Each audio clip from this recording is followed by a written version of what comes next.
the legend of the phoenix.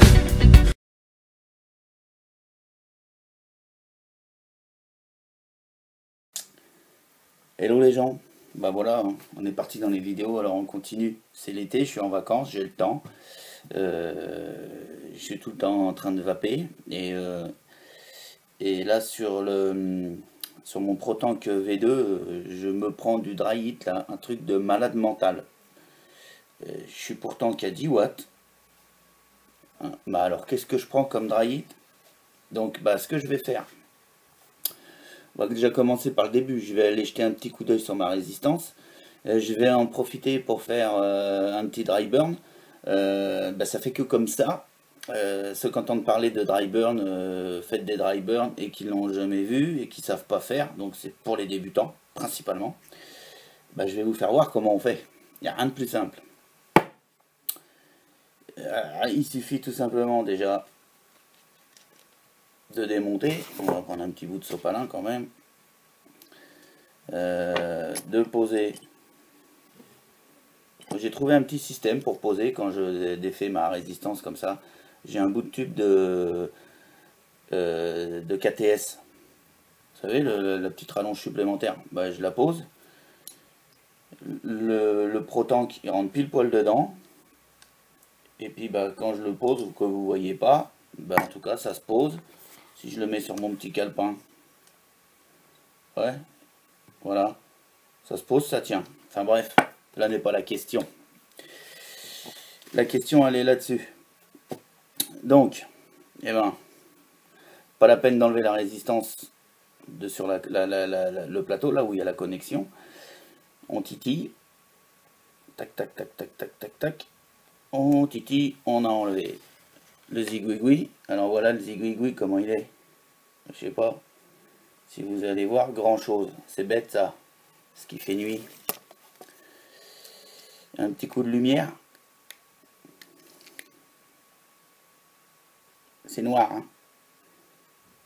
Elle est carrément noire. Elle est carrément noire. Voilà.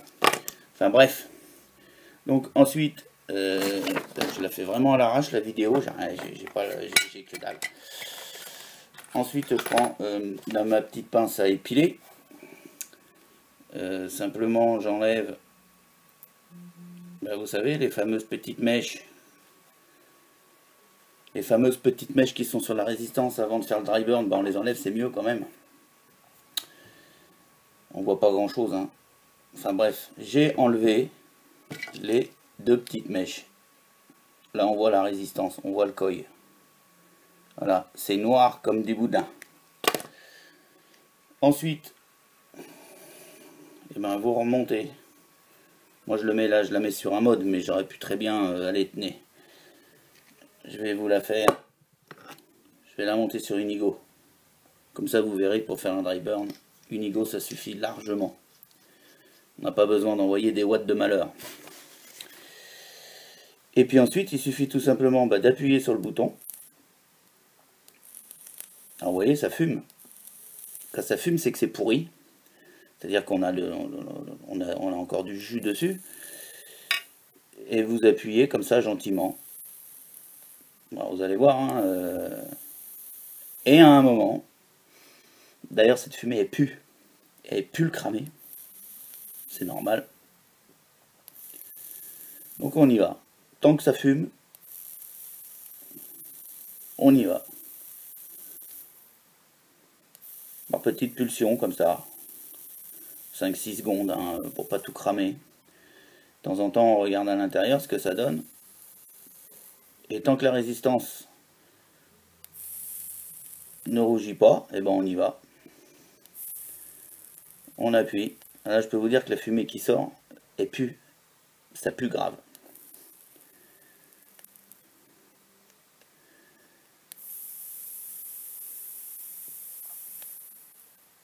Voilà, alors on continue, on continue, on continue. Ah, ça commence à rougir. On commence à rougir. Vous voyez le coil rougir?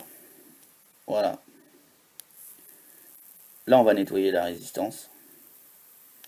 C'est-à-dire que tout simplement, en la faisant rougir, on fait cramer le dépôt qui est dessus, les résidus, et ça la nettoie.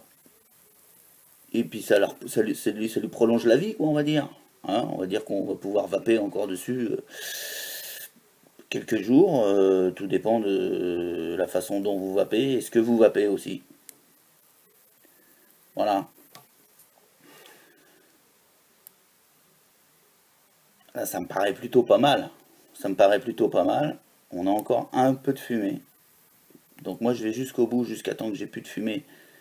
Par contre, je fais des pulsions légèrement plus courtes. Du fait que là, j'ai vraiment plus d'alimentation sur le coil. Donc j'ai pas envie de le péter, quoi. Sinon, après, il faut le refaire. Donc c'est bon, on va pas faire que ça aussi. On peut prendre un. Voilà. Alors par contre, je peux vous dire que la batterie, le bout de la batterie, là, c'est ultra chaud. Faites super gaffe. D'ailleurs, ça aussi, hein, quand quand vous allez le reprendre pour le visser sur le Cliro, c'est hyper chaud, faites gaffe. Voilà, alors je le répète, hein, cette vidéo s'adresse essentiellement à des débutants qui veulent nettoyer leur résistance pour qu'elle dure un peu plus longtemps et pour éviter d'avoir ce goût de cramé, ces dry heat. Là, ça commence à être vraiment très désagréable. Voilà, là je suis bon, vous avez vu, il n'y a plus de fumée qui sort. Quasiment plus rien. On est nickel, on est propre. Si j'arrive à vous le faire voir, alors bah là on voit à peu près. Vous voyez comment que ça s'est nettoyé? Vous avez vu comment que c'est blanc? Je mets un petit coup de lumière.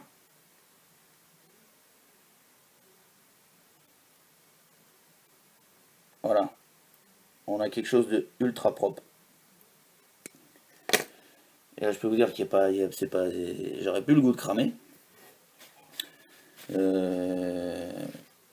Et comme celle-ci c'était en fait une résistance d'origine avec les deux mèches, les deux petites mèches par-dessus ce coil là. Moi je vape en général avec une seule mèche, donc je vais en profiter que là je l'ai démonté pour n'en remettre qu'une que j'ai là, voilà, sur ma petite pince à épiler. Donc celle-là, bah, je vais en remettre qu'une, je vais en remettre que celle-ci.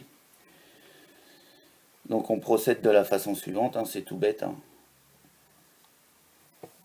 On vient tout simplement la poser. Voilà. Ensuite, on ajuste. Voilà. C'est quoi ça, zigouigoui qui est là, là? Il y a une espèce de zigouigoui qui dépasse là. Vous voyez ce truc là, là? Bah là, je vais l'enlever, hein. C'est... Hop, voilà. Là, j'ai remis ma petite mèche dessus. Elle est simplement posée, hein, je me répète, elle est tout simplement posée. Voilà, je l'ajuste un peu, c'est nickel. Je remets la petite cheminée. Clac, clac. Voilà, ça c'est fait. Je reprends mon Pro-Tank.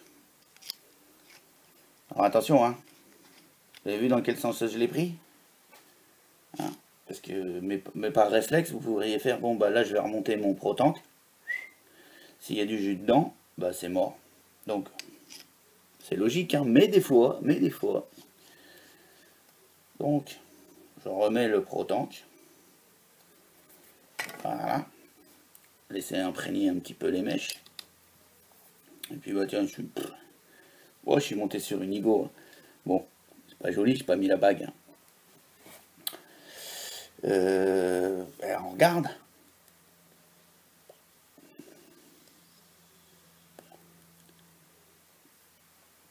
J'ai retrouvé une résistance neuve. J'ai plus ce goût de cramé. J'ai plus ce dry heat là qui était en train de m'énerver. Ça fait à peu près 5-6 bars que je prenais sur mon Pro-Tank et j'avais ce goût de cramé. Ça commençait vraiment à m'énerver. J'ai dit, bah, il faut que je nettoie. Puis je me suis dit, ah bah tiens, je nettoie. Allez, vas-y, j'en mange une vidéo. Hein?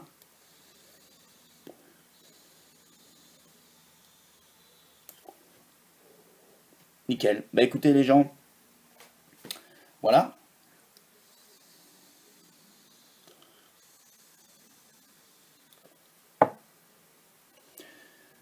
Voilà comment faire un petit dry burn.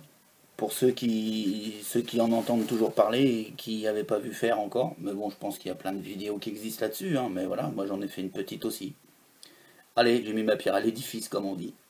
Bah écoutez, je vous souhaite une excellente fin de journée. Pour ceux qui sont en vacances, bah allez-y, hein, partez à la plage, hein, parce qu'ici, je peux vous dire, ça tape fort. À bientôt. Ciao.